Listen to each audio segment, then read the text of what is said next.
Sveiki visi žiūrintys laidą Vienam gale kablys. Dabar toks metas, kad įmanoma sėdėti tik prie vandens, iki čia įlindus arba įlindus lygiai taip pat kažkur tai į Baltijos jūrą, ką daro pusė Lietuvos. O jeigu jau sugalvojate žvejoti, visą tai reikia daryti arba labai ankstyvą rytą arba labai vėlyvą vakarą ir turėti omeny tai, kad visas žuvis yra pasitraukusios labai toli nuo krantų. Ieško, kur šalčiau, kur vėsiau. Tikrai prie priekrantėje kaip pavasarį nepagaudysim. Šiandien laida apie plūdinę meškerę, kaip žvejoti iš toli, vaglio plūdės, mač meškerykočiai, jaukai, žodžiu, turime ką papasakoti ir apie tai mūsų laida.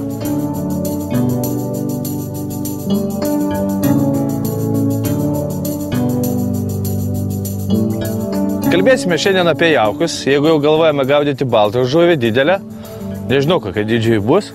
Iš principo dabar vasara taip karšta, kad saulė tik pakilo jau. Bet šiandien mūsų virtuvėlėje Bilas nedalyvauja, dalyvaujame mes su štai tokiais dalykais. Iš tikrųjų labai patogus, paaiškinsiu kodėl.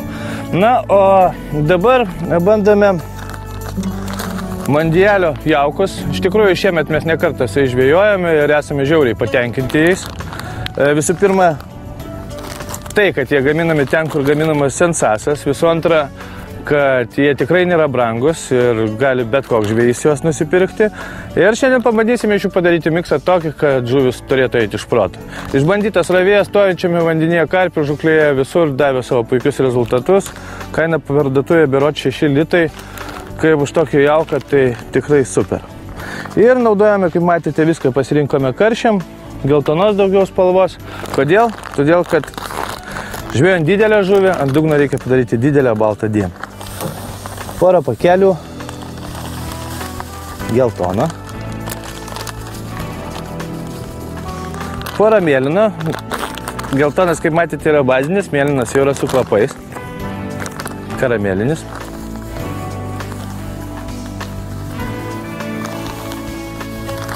Ir visą tai dar pagardiname tokiu komponentu, kuris vadinamas epicienė.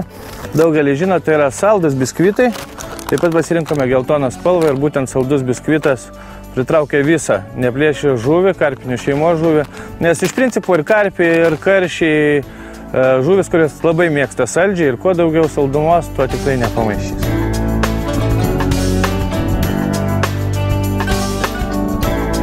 Ir anksčiau visą tai mes maišydavome rankomis, pakankamai nuobodus ir ilgas procesas, kad gerai išmaišyti jauko komponentus, o viso pasaulio meškeriotojai naudoja tokį dalyką su galva ir pamatysite, dar sausą tiek to galima maišyti rankom, bet po to, kai drėkinsim, jis tampa labai sunkus ir maišyti rankomis sunku, o štai toks sugalvotas dalykas. Beje, jeigu pirksite, aš tai, pavyzdžiui, pirkau turgui be jokių pavadinimų, kažkaip tai labai norėsiu taupyti pinigus ir nemokėti už vardus, tenai po 400 litų, yra po 100 litų, bet jeigu rinksitės, tai rinkitės, kad būtų ne mažiau 18 voltų, nes būna 12-iniai, 14-iniai jie nepatempia, neturi jėgos tiek ir drėkintas jaukas, na tiesiog stringa grąžtas. 18, tai jau jisai turi jėgos ir to užtenka. Ir svarbiausias komponentas jauke, žinoma, yra kvapas. Šiandien mes naudosime savo labai gerą patikrintą Romixą brėmę. Šiaip naudoja visi. Žveja karšius. Yra ir sausų kvapų, žodžiu, su kvapais galima dirbti ilgai ir nuobodžiai, bet yra dalykai, kurie yra patikrinti. Visą kiekį galime laisvai pilti pusę buteliuko. Labai geras karšinis kvapukas ir va. Ką norėjau atkreipti dėmesį, nes daugelis bando pilti tiesiai ir maišyti jaukus. Taip negalima daryti, nes iš principo tada kažkoks kampas jūsų jauko kvepės, kažkoks ne, dėl to visą tai skiedžiama su vandeniu. Ištirpinama vandenyje ir tik vėliau po truputį nedidelėmis porcijomis pilama į jauką ir maišama vėl. Viskas, jaukas toj bus paruoštas.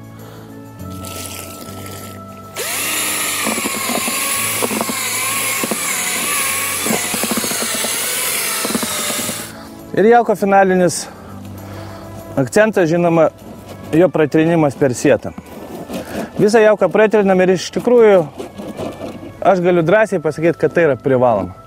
Tai turi būti, tik tada jūsų jaukas gausis už tai toks purus nebus sulipęs gabalais ir žuvis, kad ir kaip norės jo neprisivalgys, tiesiog visą laiką jis bus ant dugno, bet neras gabalų, neprisijęs ir nenuplauks kažkur tai toliau ieškoti laimės. Viskas, bičiuliai, mūsų virtuvėlė rytinė baigta ir galima drąsiai pradėti ruošti jaukos. Įdėsime šiek tiek kukurūzų, šiek tiek musės lervų, darysime rutuliukus ir šaudysime. Eugenijus gaudė šėryklą šiandien, tikėdamasis pagauti bonusą, tai yra didesnė žuvį, o aš jau gaudysiu vaglerių, tai yra tolimo užmetimo meškerė, viską, kas kips, nes taip turi būti. Žinoma, į jau išpurentą persijotą jauką galima dėti kukurūzus, galima dėti musės lervas, galima dėti odatrūklio lervas, kapotus sliekus, žodžiu, gyvi priedai niekada tokiam variantui nepamaišo ir vėl gerai išmaišęs, tik jau negalima maišyti nei gražtus, spaudžiame nedideli jauko rutuliukai. Jie turėtų būti visiškai identiško dydžio. Kodėl? Sužinosite tada, kai juos reikės šaudyti. Jei tik rutuliukas bus kitoks, tai jis ir skris visai kitą vietą. Ar toliau, ar arčiau. Kotletukai paruošti. Žuvytį, kai matėte, musės lervos buvo pridusintos. Tai yra, jos tiesiog sudėdė į maišiuką. Ištraukia visą orą, palieka šiek tiek šaldytuvę ir jie tokie. Bet įkritę į vandenį jie šiek tiek atsigaus. Ir tai mums yra svarbiausia. Dabar svarbiausia sušaudyti jaukus ten, kur mes žvėjosim ir viską.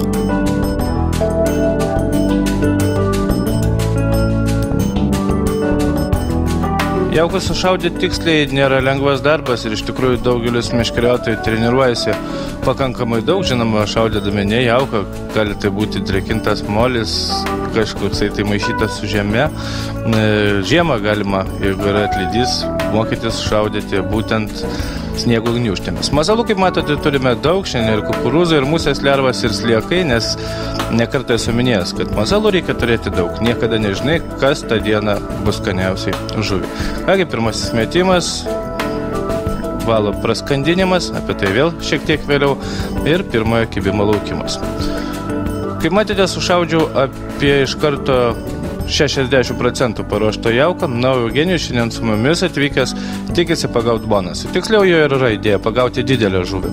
Plūdę gal tai nėra taip lengva padaryti, o dugninę meškerę su šėrykla gerai atjaukinus ir gaudant dar toliau negu aš, vasarą įmanoma pagauti ir didesnę žuvį. Mes šiandien to tikimės iš Eugenijaus, dėl to apie dugninę meškerę ir jos aptilumus šiandien tikrai nekalbėsime. Tam bus atskira laida. Žuvis iš karto nepuola aktyviai ir dar reikia šiek tiek jaukinti, tačiau tik po vieną kitą jauko rutuliuką. Ir pirmasis aiškus karščio kibimas, gražiai pakeliamas vagleriukas, dar šiek tiek lengvapausiai įsitikinti ir kirtimas. Pirmasis laimikis tai tik įrodymas, kad jaukas buvo suguldytas į teisingą vietą. Žvėjojame iš toli, apie 35 metrus nuo kranto ir iš tikrųjų dar kol rytas tikimės, kad didesnė žuvis tikrai susivilios tuom, ką siūlome. Pirmasis laimikis ir tai tik įrodymas, kad karšių žūklė šiuo metu laiku nėra kažkas tai stebuklingo. Idėja yra tokia, kad pagauti vieną kitą didesnę žuvį galima, bet, kaip supratote, tam reikia pasiruošti. Ir turbūt 1000 kartų minėsime, kad viso ko pagrindas yra teisingai sumaišytas jaukas. Ne bet kaip nusipirktas žuklės parduotuvėje, greitai supiltas vandeniu, sumestas į vandenį ar sukištas į šėryklą. Tai, bičiuliai, galima žvejoti ankstyvą pavasarį, tada, kai žuvis veržiasi į nerštus ir tada jom visiškai nusispjaut. Na, jeigu norite žvejoti iš toli, iš pakankamai didelio atstumo, ir jaukas užmesti reikės laidinę. Ranka to padaryti neįmanoma, o jeigu ten, kur metame ranką žuvies nėra, paprasčiausiai neartėja prie kranto, ten toliau yra perkritimas gilių ir tiesiog, kai karštas žuvis traukiasi kur kas toliau, ten, kur vanduo vėsesnis, teks išmokti šaudyti laidinę. Pakankamai ilgas ir nuobodus procesas, bet patikėkit manim, tai atsiperka štai tokiais laimikiais ir žinoma puikiamis emocijomis plūdės pakelimu, eiliniu kuršiu ir meškeriotojo žvejojančio plūdę. Tiesiog malonumu. Širdis džiaugiasi, kai kimba karšiai, kai tu padarai viską, kas priklauso nuo tavęs. Dabar viskas priklauso tik nuo žuvies.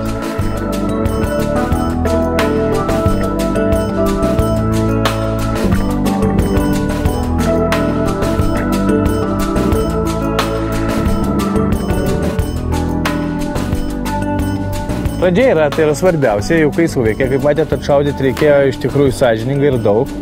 Gal daugelį keistai atrodo, kodėl mūsų tas metimas toks tolimas ir po to kiša meškerės galiuką į vandenį ir greitai padarome 5-6 apsukimus. Iš principo taip turime gaudyti visi, kurie gaudo plūdinę meškerę, nesvarbu ežerė, tvenkinį, tik ten, kur žinoma nėra srovės, stojančiam vandenį, jeigu apie tai laida. Ir idėja tokia, kad būtina iškart visą valą paskandinti po vandenį. Jūs užmetėte toli, iš karto įkišote valą, valas turėtų būti skęstantis ir gerai skęstantis, kad nesigautų paviršiuje kilpų.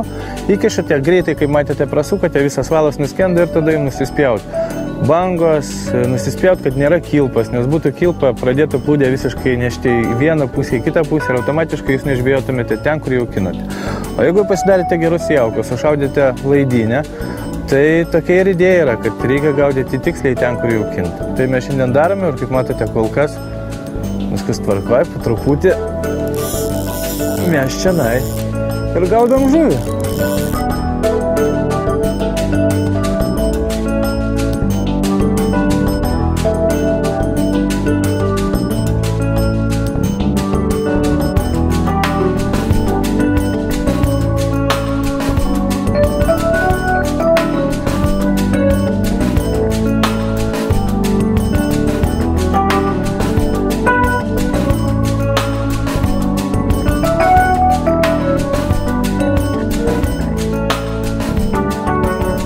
Mūsų žvejyba įsibėgėjo, viskas tvarkoj.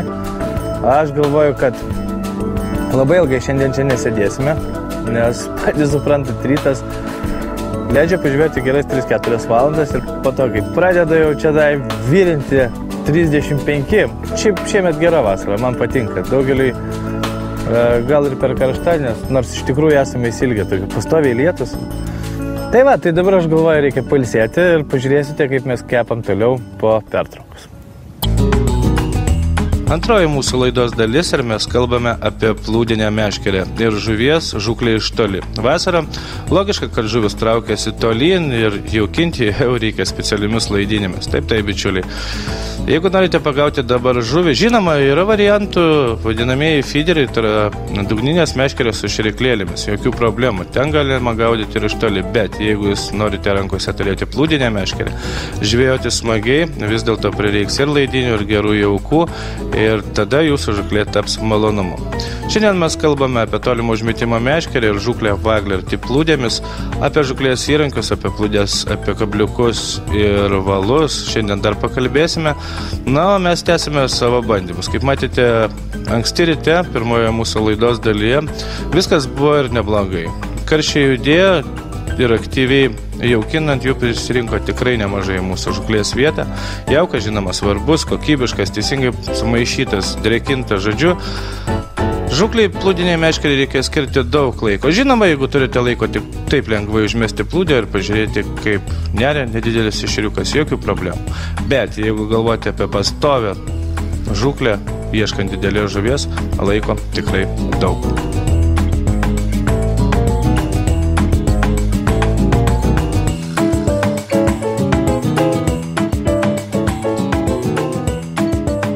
Jeigu jau susiruošėt gaudyti iš toli, tai ir pasirinkit tikrai įrankį, kuris patenkins jūs ir jūs galėsite žvejoti iš toli. Visų pirma, apie meškerykotį.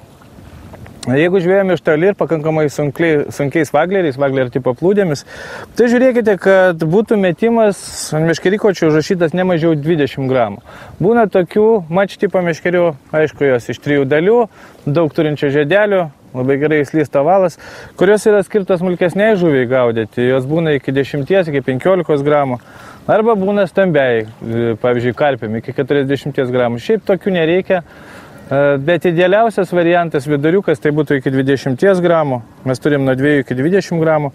4,20 m idealiausias variantas. Jeigu kalbėt apie rytę, tai kažkas tai rekomenduoja kartais susidėkit ant tolimo užmetimo meškerės 1000 arba 2000 rytę. Kalbu apie nedidelės rytes. Na, jeigu žvejojate gal kur nors ten žiobriukus upelėje, tai taip, bet jeigu jūs gaudate iš toli, jums reikia, kad valas greitai susisuktų. Jis susisuks ne tik nuo rytės perdavimo, kuris, na, rekomenduočiau vėlgi Mačiau tipo meškerykočiam iš toli ne mažesnio nei 1:6, gali būti ir didesnis, tai yra 1 kartą apsuka rankenėlį ir 6 kartus apsisuka būgnas. Bet ir žiūrėkite būgno dydį. Kuo jisai didesnis, tuo jis greičiau susuksit valą. Žvejojant iš toli tai labai svarbu. Valas, kaip jau sakiau, turi būti skęstantis, vienas pagrindinių akcentų plūdės.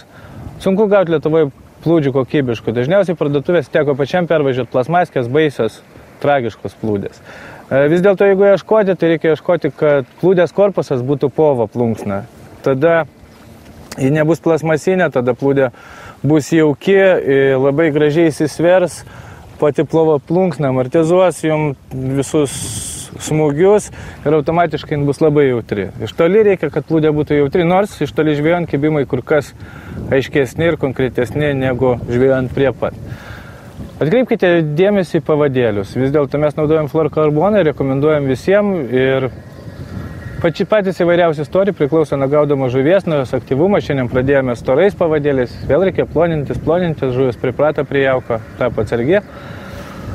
Ir kabliukai. Aš naudoju tik tai vienos serijos. Man kaip paprastam žvejui, nesportininkui, nedalyvaujančiam varžybose, to pilnai užtenka ir dugniniai meškeriai, ir feederiai. Kamasanas yra kamasanas, padarytas Japonijai. Ir tai yra dėlų viskas, ką norėjau trumpai papasakoti apie įrankius.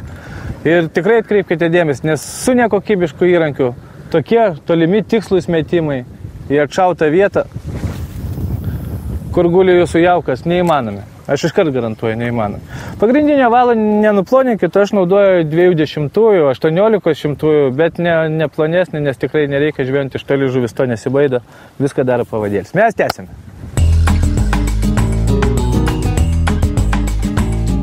Tęsti tai mes tęsime, bet nepamirškime Eugenijaus, kurios šios laidos užduotis buvo pagauti kažką tai didelio ir gražaus. Gaudė jisai visą rytą nedidelę žuvis, tačiau pastovus jaukinimas ir bandymas panaudoti kur kas grubesnius masalus, tai yra 4-5 kukurūzus su musės lervų kuokštu, davė savo rezultatų. Iš tikrųjų įspūdingas kibimas, Eugenijos matosi kirtimas, na toksai. Reikia būtinai atsistoti nuo kėdės, kalt žuviai dantis kablį taip, kad atrodo, ten anoj pusėje kažkas turėtų būti. Ačiū Dievui, pavadėlis nenutrūko ir po pakankamai ilgos kovos pasirodė laimikis, dėl kurio praktiškai Eugenijus šiandien čia ir sėdėjo. Vis dėlto noriu parodyti kažką tai įdomaus kiekvienoje mūsų laidoje, tai labiau, kad žinome, kad šiame vandens telkinyje yra pakankamai daug monstrų. Ir įsėdėtas laimikis buvo štai toks. Iš tikrųjų įspūdingas amūras, kurį pagauti su plūdinė nėra sudėtinga, bet tačiau, jeigu jau šiandien skiriame laidą vagleriui ir karšiam, tai tebūnie. Na, o amūras iš ties įspūdingas žuvis, panašiai be galų didelį šapalą, buvo puikiai nufotografuotas ir papozavęs grįžo atgal į savo vandenis.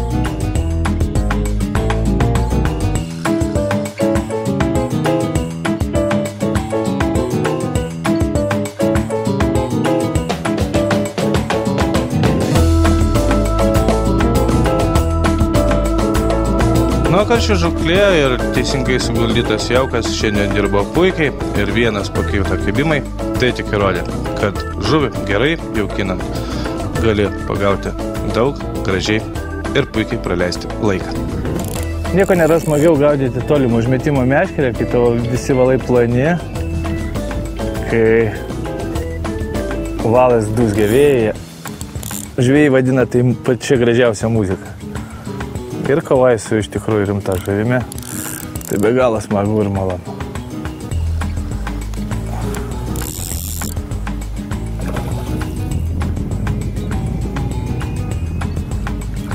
Tokio dydžio karosas, tai ne kiekvieną kartą. Paskutinį kartą panašius gaudėme Kuršių mariose ir labai anksti pavasarį. Tada, kai jie buvo atėję pasišildyti. Bet karosas vertas, kad su juo pakovoti. Opa! Ir tai vyras. Storas kaip batonas. Ai.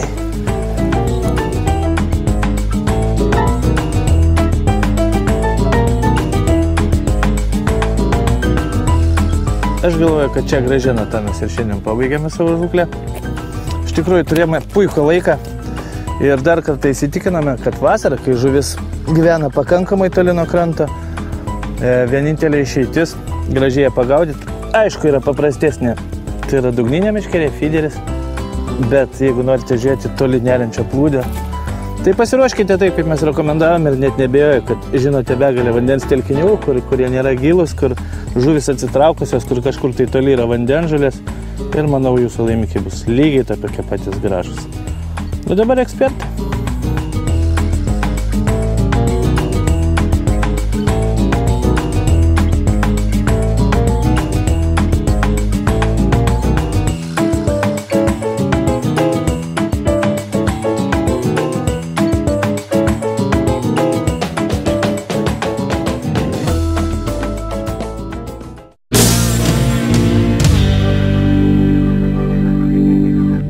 Taip, šiandien pažvėjojame, geros 4 valandas, nes po to žvėjoti jau Eugenijų neįmanoma. Reičiau daugiau. 35, viskas tvarkoje, bet svarbiausiai, kad žuvis kyba. Iš ryto svarbiausiai, kad pagavai amūrą įspūdingą. Geras. Geras, įspūdingas žuvis. Tuo labiau, kad amūras turi savo jėgos ir greičio tokio, galim sakyti, balų šapalas, tik labai toks. Haja. Ir žinau, kad turi naujienų visiems tiem, kurie kaip tik ir galbūt nori pradėti žvėjoti iš toli, kaip žvėjau šiandien aš. Ir dabar vasarą viskas logiška, žuvis traukės tolin nuo krantų. Ir prašau, dėstykit įdomybės. Įdomybės. Vienu žodžiu nutarėm padaryti akciją, didžiulę nuolaidą, 35%. Tai yra tikrai daug, mano galva. Viskam, kas susiję su maču. Nu, beveik viskam. Su tolimo užmetimo meškerė. Su tolimo užmetimo meškerė. Tai yra Diamond Match meškerykotis, yra 3,90 ir 4,20. Žmonės galės rinktis, ar ne? Iš tikrųjų taip, kažkas ką mėgsta. 3,90 gal mažiau likę, bet yra dar. Ritukės, kurios atlaikė man ir amūrą, ir šiaip darbinės. Šiaip negaliu pikti ant šitų mačių, gaudant super įspūdingų ryčių nereikia, o svarbiausiai greitas perdavimas. Greitas perdavimas, 2 rankenėlės, visai patogiai. Du bugneliai, galima bandyti ovalą dėti, ir storesnį, ir planesnį, žodžiu, tai ko reikia. Taip, na ir mačinis valas. Tai vat, viskam šitam perkant nebūtinai komplektą, atskirai ieškokite parduotuvėse, partnerių ir šiaip bet kur praktiškai. Internete mūsų Salmo www.salmo.lt. Ir ten viskas sužino žmonės. Tai 35% tai tokia savoka įvairi gali būti. Šiaip realiai, įdomu žmonėm būtų, kiek litų kainuotų, nes kad tai iškiau. Litai su nuolaida dabar meškerytė būtų apie 90, na, iki 100, aš dabar tiksliai nepamenu, bet iki 100 litų. Rytė taipogi iki 100 litų su nuolaida gausis. Na ir valiukai, o valiukai ten gausis apie 7-9 kažkur. Super, kainos tokiem įrankiam tai labai teigiamas. Nu va, puikiai proga pažiūrėjus mūsų laidą ir pagalvoju žvėjoti plūdinę meškerę, įsigyti gerą įrankį už juokingą kainą. Ačiū Eugenijau. Ir už ką? Ačiū žvejybą. Ačiū žvejybą tau irgi.